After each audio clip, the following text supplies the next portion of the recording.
তানিয়া জান্নাত লিখেছেন, আসসালামু আলাইকুম। আমি ইউকেতে 2023 এ এসেছিলাম। বর্তমানে আমি অ্যাসাইলাম আছি। ওকে? একজন ডিপেন্ডেন্ট হিসাবে এখন আমি অ্যাসাইলামে আছি একজন ডিপেন্ডেন্ট হিসাবে। আচ্ছা।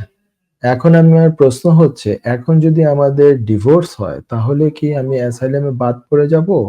বা একজন ডিপেন্ডেন্ট হিসাবে আমি এখন কি করতে পারি? জানালে উপকৃত হতাম। উপকারী হতাম। ওকে। ওয়ালাইকুম আসসালাম ফার্স্ট অফ অল।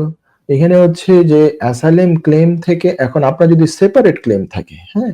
তাহলে হোম অফিসে আপনি এখন জানাতে পারেন যে আমরা মানে যদি শেষ পর্যন্ত আপনাদের ডিভোর্স হয়ে যায়, আপনারা সেপারেটেড হয়ে যান, তাহলে তো আপনি তো হচ্ছেন ডিপেন্ডেন্ট। মেইন অ্যাপ্লিকেন্টের কোনো প্রবলেম হচ্ছে না এখানে, কারণ অ্যাসাইলাম ক্লেমটা মেইন অ্যাপ্লিকেন্টের হয় ক্লেম, আর অন্যদের হচ্ছে যে সিম্পলি তারা তার ফ্যামিলি মেম্বার ডিপেন্ডেন্ট হিসেবে থাকে, মানে লিঙ্কড কেস হিসেবে তারা থেকে যায়, তাদের প্রকৃতপক্ষে সরাসরি তাদের হয়তো আলাদা কোনো ক্লেম নাই। কিন্তু আপনার যদি থাকতে হয়, যদি অ্যাসাইলাম ব্যাটারটা আরো কন্টিনিউ করতে হয়, তাহলে আপনার ওন ক্লেম থাকতে হবে। আপনি ফোন করে ক্লেম ওই যে অ্যাসাইলাম স্ক্রিনিং ইউনিটে ফোন করতে হবে। একটা ফোন নাম্বার আছে নিশ্চয়ই জানেন, সেখানে ডে টাইমে ফোন করা লাগবে, অফিস আওয়ারে করে তাদেরকে এই যে ব্যাপারটা এটা বলতে হবে। আপনার জন্য সেপারেট ক্লেম কিন্তু হবে, রেজিস্টার্ড হবে। সেপারেট ক্লেম আপনাকে রেজিস্টার করতে হবে। They will tell you whether you need to go for an screening interview followed by a main interview.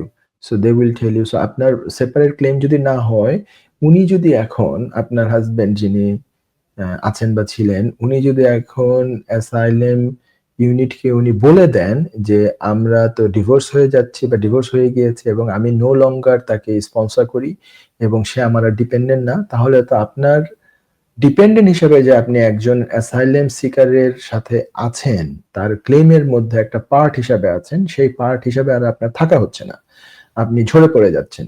তো আপনার যদি আলাদা অ্যাসাইলাম ক্লেম করা হয় তাহলে আবার কন্টিনিউশনটা থাকা সম্ভব হবে, যদি আপনার সেরকম সিনারিও থাকে। অ্যাসাইলাম ক্লেম করার জন্য পূর্ব শর্ত হচ্ছে যে দেশে গেলে যে আপনার ফেয়ার আছে, পারসিকিউশনের মুখোমুখি হতে হবে, এই ধরনের আপনার life will be in danger, বিভিন্ন কয়েকটা রিজন আছে, অন্তত ৫টার কোনো একটা হতে হবে।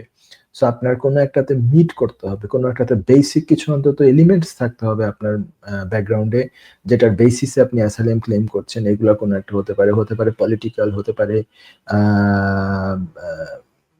Member of a particular social group, হতে পারে আপনার রেস, রিলিজিয়ান, এগুলো নিয়ে হতে পারে। ডিপেন্ডিং অন ইয়োর ব্যাকগ্রাউন্ড, আপনি যদি এরকম মনে করেন যে সেটা আছে তাহলে আপনি পারেন। এছাড়া আপনি নিজের ওন ভিসাতে ডিপেন্ডেন্ট থেকে যদি এখনো আপনার 3C লিভ থেকে থাকে, যেমন আপনি যদি এখন English language level B2 pass করতে পারেন, করে আপনি যদি কোনো স্কিলড ওয়ার্কার ভিসায় যেতে পারেন, সেটা একটা হতে পারে।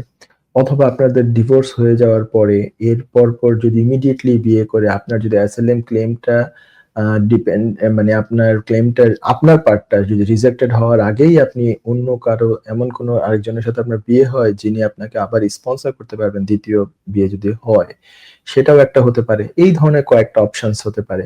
তারপরে আপনি আর তেমন তো আমি বড় কোনো অপশনস আমি দেখি না। এই হিসাবে আমি কয়েকটা আরকি আমি আপনাকে মানে অপশনস এর কথা বললাম। এগুলোর মধ্যে কোনটা আপনার জন্য আ মানে উপযোগী, কোনটা আপনার ব্যাকগ্রাউন্ডের সাথে যায় সেটা আপনাকে ডিসাইড করতে হবে। অথবা আপনি ওয়ান টু ওয়ান একজন ভালো সলিসিটরের আপনি শরণাপন্ন হতে পারেন। আশা করি আপনি মোটামুটি একটা গাইডলাইন পেয়েছেন। Thank you. Very sad. Family ভেঙে গেলে আমার কাছে স্যাড লাগে, কিন্তু অনেক সময় ঘটনা ঘটে, কিছু করার থাকে না। মাঝে, মাঝে আমাকে কোনো ক্লায়েন্ট এসে আমার সামনে কান্নাও করেন, আমি দেখেছি আজকেও একটা হয়েছে।